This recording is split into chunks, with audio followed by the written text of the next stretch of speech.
Black Lives Matter co-founder Patrisse Cullors is stepping down to focus on other projects. Now, I want you to remember something before we talk about the other projects.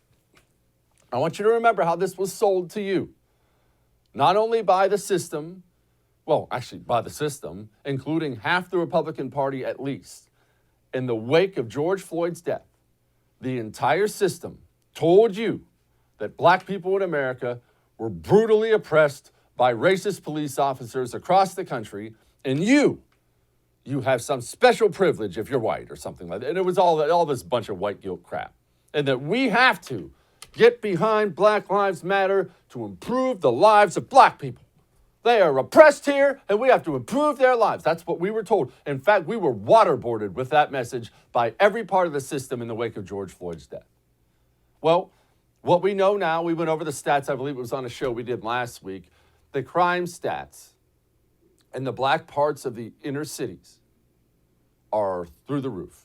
Black people are dying in droves now because of the insane defund the police, throw handcuffs on the police movement that came directly from Black Lives Matter and all the people who got on their knees in front of it. But there is one black person who's doing all right. Patrisse Cullors, she's stepping down to focus on her second book and a multi-year TV development deal with Warner Brothers. That's right. You see, poor black people in big cities, they may be dying, getting robbed in droves. Not Patrisse Cullors. She's driving that fancy car up to her fancy Los Angeles mansion, signing multi-year TV deals, and writing her second book. You see, people talk a lot about communists and how disgusting and horrible they are. I know I do. But remember something about communists. Mao never missed a meal. While 70 million of his countrymen were being slaughtered, some starved, most starved, Mao was eating steak dinners every single night. Patrisse Cullors? Oh, she hopped off the Titanic as it's easing down into the water. Less than half the country sees BLM as favorable. That's down 13% since May 2020. And only 16% of Republicans have a favorable view of BLM, which is down from 36% last year. I just want to point out, 36% of Republicans last year were fooled into all that white guilt crap. Don't let that happen again, please. Don't let that happen again. That was my frustration during COVID, and it was my frustration in the wake of George Floyd's killing. People and their white guilt sensibilities and their go along with the crowd sensibilities, the right's inability, unwillingness to hold the line. That's what doomed us. That's what doomed us. The left didn't need to fool the whole right. All they needed was just to grab a little portion of it. Let's find the weakest portion of it and convince them that COVID's going to kill everyone. Lock down or we'll all die. Convince just a little portion of the Republican Party. Police really are racist, right? I mean, we need federal police reform. Are you racist? Why don't you agree with that? And they, okay, whatever you need. That's all they needed was a portion.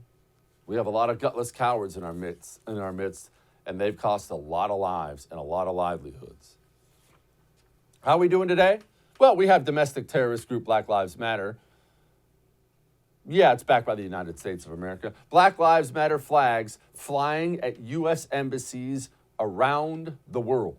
Around the world. How badly is the organization crumbling? You see, it's a communist organization, so in the end it will go down. Well, don't take it from me. Take it from this insider who just resigned saying, whoa.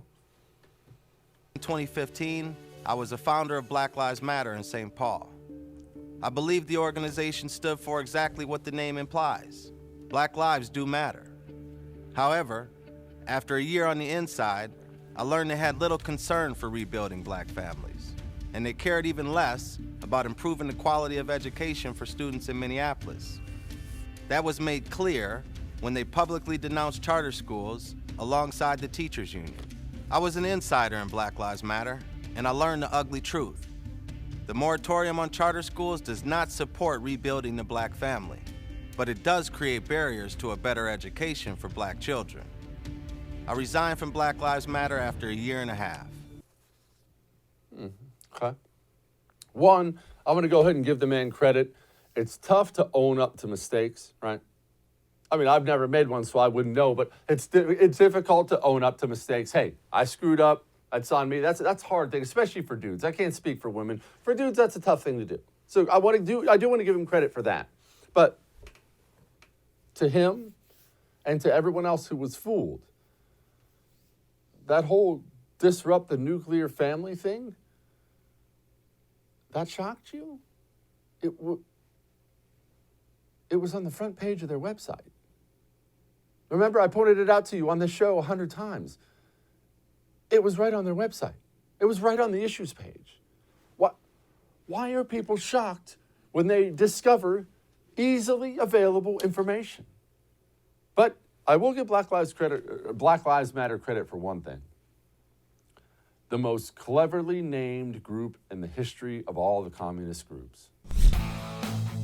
Hey, thanks so much for watching the first on YouTube. If you liked what you saw, go ahead and like and subscribe. You heard me. Like it, subscribe. You'll get a lot more of it and a lot more of me. Thanks.